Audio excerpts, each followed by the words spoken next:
Welcome to Pyrography Made Easy. I'm Brenda. In this tutorial episode, I am going to explain how to create 3 different types of evergreen trees. I will show you how to do a cedar, fir, and a pine tree. There's no reference photo required, and these are very beginner trees, and they're designed to be background filler. Well, let's get started. Cedar. Burn a vertical line to represent the tree trunk.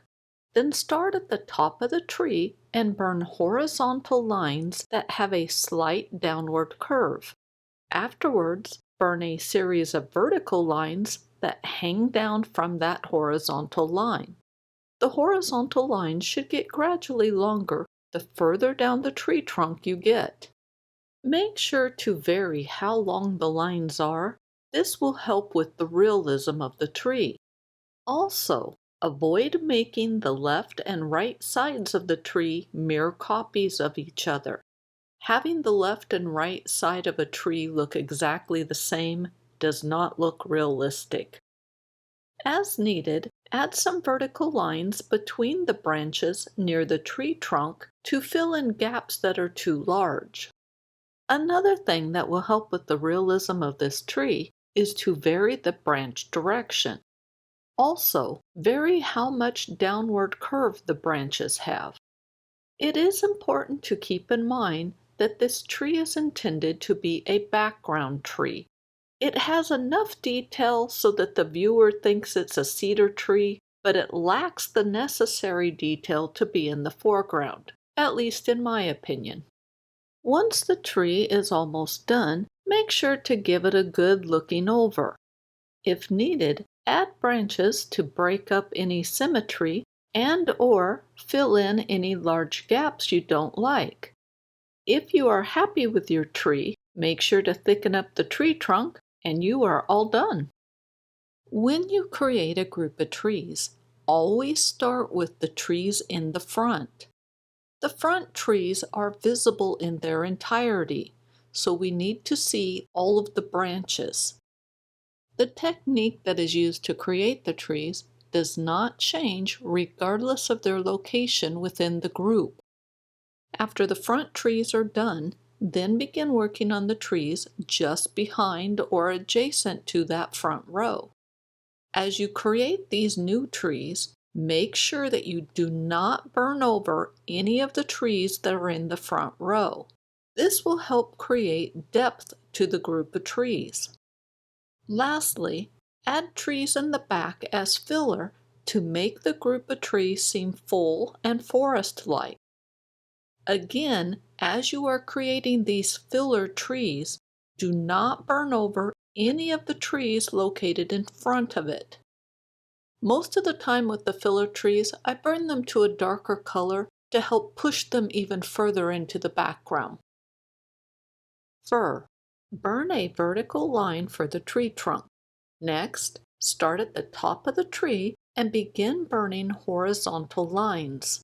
The lines do not need to be perfectly straight or flat. You want a little variety. As you work your way further down the tree trunk, the lines should gradually increase in their length.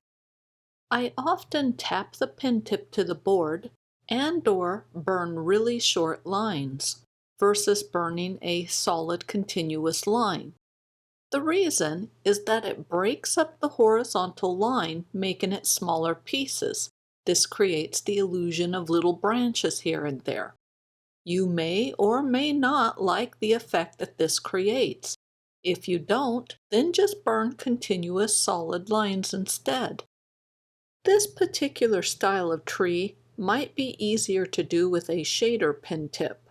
I didn't feel like switching tips, so I stayed with a writer. When you create a group of trees, always start with the trees in the front. These trees are closest to the viewer, so the entire tree is visible. Because of that, all of the branches need to be seen and remain intact. As additional trees are created, make sure that you do not burn over any adjacent trees that are in front of the one you are currently creating. Another thing to be mindful of is to make sure your tree branches have variety to them. You need to vary their length and their line direction. Do not make the left and right sides of the tree identical. This does not look realistic. One last thing, as you add more trees to the group, make sure their horizontal location is offset from each other. It does not look very realistic to have a row of trees in a straight line. Pine. Burn a vertical line to represent the tree trunk. Then start at the top of the tree and burn short, squiggly lines to represent the branches. My squiggly lines are very similar to circular motion. In many ways, my branches look like lines with a variety of different sized dots placed on it here and there. Gradually increase the length of the squiggly lines as you work your way down the tree trunk. On the larger branches, add some vertical squiggly lines here and there. The vertical lines can be burned upward towards the sky or burned downward towards the ground. The larger the branch is, the more vertical lines I add to it. These lines will give variety to the tree and help the tree look fuller. Make sure your tree branches have a lot of variety to them. Vary how long the branches are, vary the direction the branches are growing, and vary how many side branches, aka vertical lines, that the branches have.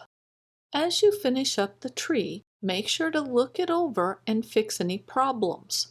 The things I look for are large gaps near the tree trunk and the left and right side looking identical.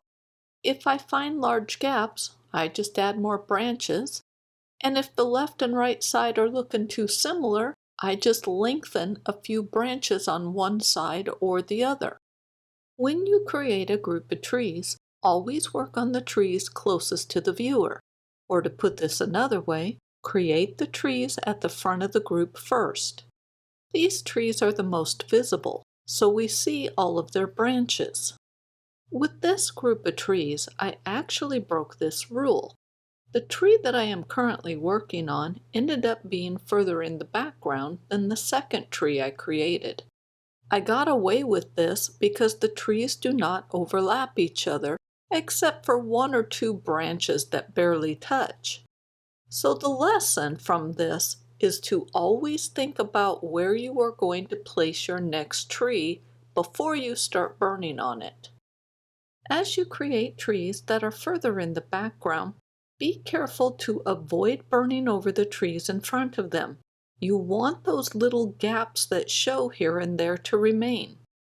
One thing I have noticed with all of my trees is that I did a terrible job with the bottom of the tree trunks. The tree trunk should be widest at the bottom and be a solid dark color. Some of mine are pretty wispy and they're not solid in color. Well, that is it for this video. I hope you found the information helpful and that you'll be able to use them in some future artwork. On my website, Pyrography Made Easy, I have a lot of free patterns and tutorials, and I will put a link to my website in the description below. Well, thank you so much for watching my video, and I will see you soon.